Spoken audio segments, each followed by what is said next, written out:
Ji welcome back after the break. आप देख रहे हैं प्रोग्राम वीजा गाइड और आज हम बात कर रहे हैं ऑस्ट्रेलियन जनरल स्किल्ड माइग्रेशन में और स्पेसिफिकली बात करेंगे और कंटिन्यू करेंगे अपने पॉइंट बेस्ड सिस्टम को।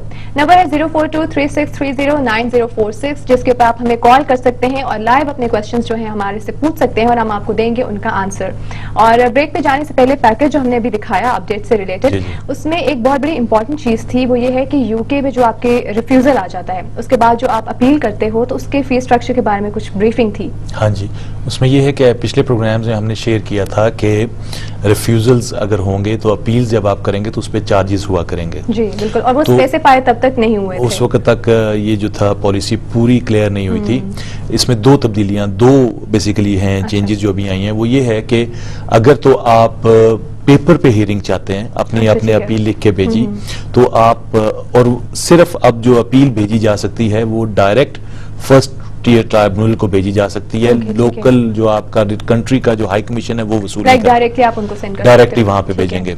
एक बात। दूसरी बात यह है कि अगर आपकी पेपर हियरिंग है, आपने पेपर्स पे अपील की है थ्रू आप कर रहे हो, तो उस पोजीशन में आपको 80 पाउंड्स फीस पे करनी होगी। ठीक है। अगर आप ओरल हियरिंग चाहते हैं, आप चाहते हैं कि आपका नुमाइंदा या आपका सॉलिसिटर वहां पे प्रेजेंट करे, तो उस पोजीशन में आपको 140 पाउंड्स पे करने पड़ेंगे as a court fee. Right, okay. Paper पे आपकी 80 पाउंड्स है और ओरल हियरिंग जो है इस पे आपकी 140 पाउंड। हाँ, ये कोर्ट फीस है।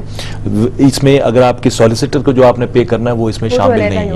तो मैं इससे जो नतीजा निकाल के जो नाजरीन के साथ शेयर करना चाहता हूँ वो यही करना चाहता हूँ कि आप अपने केसेस को वेल प्रिपेयर्ड करें। एक तो उसमें ये होगा कि आपके अगर केसेस वेल प्रिपेयर्ड होंगे तो रिफ्यूजल के चांसेस कम होंगे, आपका अपना स्टैंड स्ट्रांग होना चाहिए। और sometimes it's better to make yourself ready at the moment while you are making application. Right. तो इस चक्कर में आप जाए नहीं, क्या इस अपॉर्चुनिटी को जो है आप जरूर अवेल कीजिए बिकॉज बहुत इकोनॉमिकल भी है। 80 and 140 पाउंड्स जो है बहुत ज्यादा उस तरह से ह्यूज अमाउंट नहीं है अगर आप उसमें से एक्सक्लूड कर दो अपने लॉयर की फीस जो है। जी जी, तो नहीं, लेकिन ये ज्यादा हो गए ना। पहले तो जो आप वीजा फीस देते थे ना, जैसे 10,000 या 11,000 या 12,000 आपकी वीजा फीस होती थी, अगर आपका वीजा रिफ्यूज होता था तो आपको एडिशनल चार्जेस नहीं देने पड़ते थे। अब आपको ये एडिशनल चार्जेस देने पड़ेंगे। सही, ठीक है, हर सूरत में। और उस सूरत में अब ये है कि जो आम जैसे आपका विजिटर का वीजा है उसमें आपके जो राइट्स होते हैं वो वैसे ही कम होते हैं। सही, ठीक और लेकिन फैमिली वीजा जो होते हैं उनमें आपको अपील अगर करनी पड़ती है। ठीक है कि फ्रॉम नाउ ऑनवर्ड्स जो है फी उन्होंने डिफाइन कर दी और स्पेसिफाई कर दी है 80 पाउंड्स एंड 40 पाउंड्स।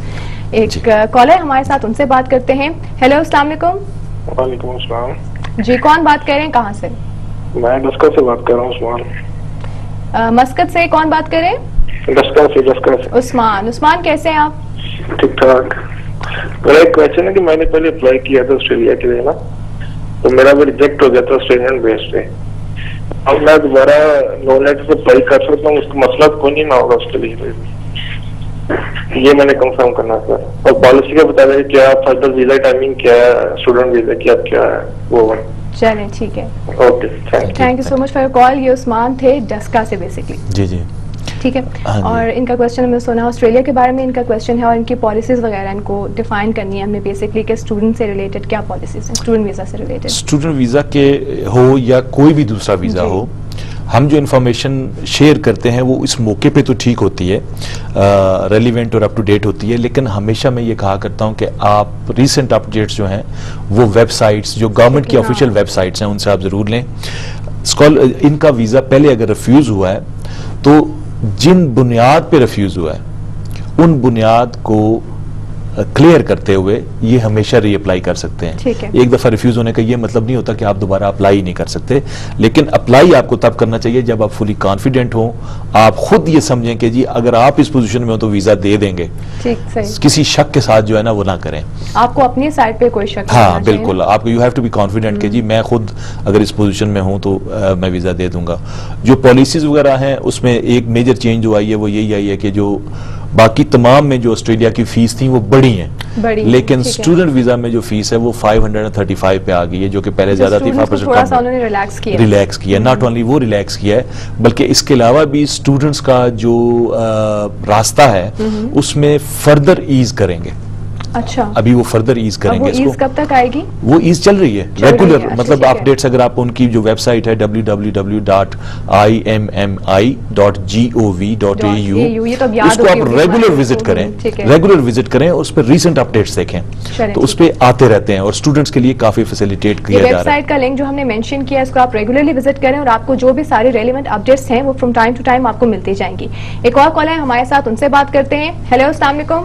वालेकुम सलाम जी, मैं अब्दुलमान बात कर रहा हूँ जी। क्या क्वेश्चन करना चाहेंगे? जी, मैं पूछना चाहता हूँ यूके के स्टडी वीजा के बारे में। यूके के स्टडी वीजा के बारे में क्या पूछना चाहते हैं? मैं पूछना चाहता हूँ कि आइल्स लाजमी है इसके लिए? ठीक है जी, और वहाँ वर्किंग के आवर्स कितने लगता है? चले ठीक है जी, बहुत बहुत शुक्रिया कॉल का। अब्दुल रहमान थे हमारे साथ। और आइल्स का तो ऑब्वियसली आइल्स अगर तो आप other than English language course में दाखिला लेते हैं किसी में भी, तो आपको आइल्स चाहिए। ठीक है। अगर आप इंग्लिश लैंग्वेज कोर्स ही में दाखिला लेते हैं तो जाहिर है उसके लिए आइल्स आपको नहीं चाहिए, लेकिन वो आपको 3 मंथ्स 6 मंथ्स 10 मंथ्स तक के कोर्सेज हैं। अच्छा। जिनमें आप दाखिला ले सकते हैं। ठीक है। और उन कोर्सेज में जब आप दाखिला लेंगे तो आप उन कोर्सेज से कन्वर्ट नहीं कर सकते अदर एजुकेशन में। आपको you have to come back and reapply. अच्छा, ठीक है। You have to come back after finishing that course, you have to come back और फिर आप रीअप्लाई करें तो करें, इन कंट्री नहीं कर सकते। एक बात। दूसरा जो उन्होंने पूछा था कि आइल्स की क्या पोजीशन है, तीसरा उन्होंने काम का पूछा था कि वर्क परमिट और आपके वर्किंग आवर्स आपको किस तरह से मिलेंगे। अच्छा, अब इसमें डिपेंड करता है, जैसे ये शॉर्ट कोर्सेज जो हैं, इन कोर्सेज में आपको काम की इजाजत नहीं होती। अच्छा, ठीक है। अगर आपका हाईली ट्रस्टेड स्पॉन्सर नहीं है तो हाईली ट्रस्टेड स्पॉन्सर वो इदारा है जो कि गवर्नमेंट के साथ registered list highly trusted sponsor में आता है। शामिल हो, ठीक हाँ है। जी, और आपका इंडिविजुअल हर वीजे पे ये लिखा होता है कि इसको काम की इजाजत है या नहीं है। अच्छा, लेकिन जनरली जो है आप शॉर्ट कोर्सेज में आपको वर्क परमिट नहीं होता। जी, वर्क परमिट की आपको इजाजत नहीं होती और आप अपने पार्टनर, स्पाउस और डिपेंडेंट्स को भी नहीं बुला सकते। और 2 साल का अगर आपका वीजा है तो दूसरा रास्ता ये है कि आप अपना कोर्स जो है वो कंप्लीट करो, वापस आओ और दोबारा अप्लाई करो। हाँ जी, अगर आपने मतलब अगर आप फर्ज करें कि जैसे इनकी बातचीत से जो अंदाजा होता है वो यही होता है कि आइल्स अभी उनके लिए प्रॉब्लम है, तो वो इंग्लिश लैंग्वेज कोर्स में वहां जा सकते हैं, वो वहां जाएं, पढ़ें, वापस आएं और दोबारा से करें। चलिए ठीक है। एक और कॉलर हमारे साथ, उनसे बात करते हैं। अस्सलाम वालेकुम। वालेकुम अस्सलाम जी, कौन बात कर रही है? मैं सदफ बात कर रही हूँ डस्का से। सदफ डस्का से। सदफ कैसी हैं आप?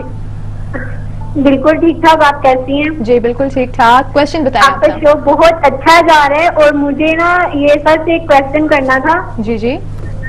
कि ये मतलब स्पेन के लिए ना मेरे हस्बैंड ने अप्लाई किया मेरे लिए ना, तो उसके लिए क्या मुझे करेक्टर सर्टिफिकेट की जरूरत है? और दूसरी बात ये है कि जो मेरे पेपर पास हुए थे ना वहाँ से, वो 2011 दिसंबर में हुए थे। तो अच्छा। क्या उसके लिए न्यू पॉलिसीज आ गई हैं या वो जो मतलब पीछे वाली पॉलिसीज थी उसी पे मुझे वीजा मिलेगा?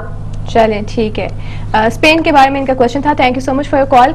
और एक तो इनका डॉक्यूमेंटेशन से रिलेटेड मुझे लगता है कि कुछ कंफ्यूजन थी, इन्होंने स्पेसिफाई किया अपने कैरेक्टर सर्टिफिकेट को। एंड सेकेंडली 2011 के बाद अब 2012 में कोई नई पॉलिसीज आई हैं तो उस पर अपडेट करें। ये जो है डिपेंडेंट के तौर पे ज़ाहिर है हस्बैंड ने इनको शायद स्पाउस वीजा के लिए किया है। कैरेक्टर सर्टिफिकेट और हेल्थ सर्टिफिकेट, ये 2 चीजें जो हैं इनकी रिक्वायरमेंट्स होंगी, ये इनको करनी होंगी। और उनको जो है जब ये है, एक तो ये गवर्नमेंट किसी हॉस्पिटल से इनको इशू होगा, गवर्नमेंट हॉस्पिटल से, और उसके साथ फिर उसको इन्होंने अटेस्ट करवाना होगा फॉरेन ऑफिस से। ये 2 चीजें करके तो फिर ये कर सकती हैं, उसको अपनी बाकी एप्लीकेशन के साथ शामिल करके एप्लीकेशन दाखिल कर सकती हैं।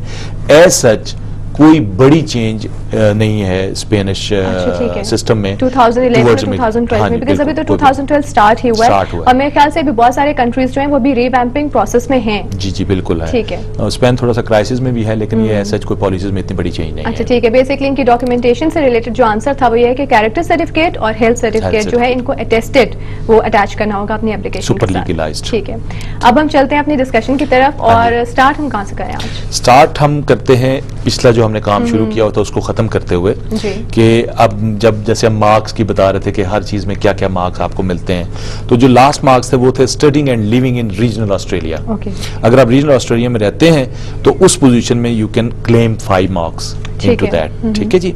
एक ये आ जाता है। अब रीजनल ऑस्ट्रेलिया जो है वो बेसिकली लो पॉपुलेशन ग्रोथ मेट्रोपॉलिटन एरियाज, आपके रीजनल एरियाज जो हैं सारे वो उसमें आ जाते हैं। लो मेट्रोपॉलिटन एरियाज हैं हाँ। जो, जैसे फर्ज करें कि लाहौर नहीं, गुजरांवाला या शाहदरा, हाँ। जो करीब के एरियाज हैं, पोस्ट कोड्स के हिसाब से भी उसको डिफाइन किया गया है कि आप अगर इस पोस्ट कोड में हैं तो ये उसमें शामिल नहीं होता, इस पोस्ट कोड में अगर आप शामिल होते हैं उनके लिस्ट में कौन से एरियाज इस कैटेगरी में फॉल करते हैं। अगर आप उसके यानी उस पोस्ट कोड के अंदर आपका तो आपको 5 पॉइंट्स मिल सकते हैं। ठीक है, रीजनल एरियाज की हमने बात कर ली, इसको मजीद कंटिन्यू करेंगे। अभी हमें लेनी एक शॉर्ट कमर्शियल ब्रेक के बाद वापस आएंगे और आपके साथ मजीद इस डिस्कशन को कंटिन्यू करेंगे। Take a break.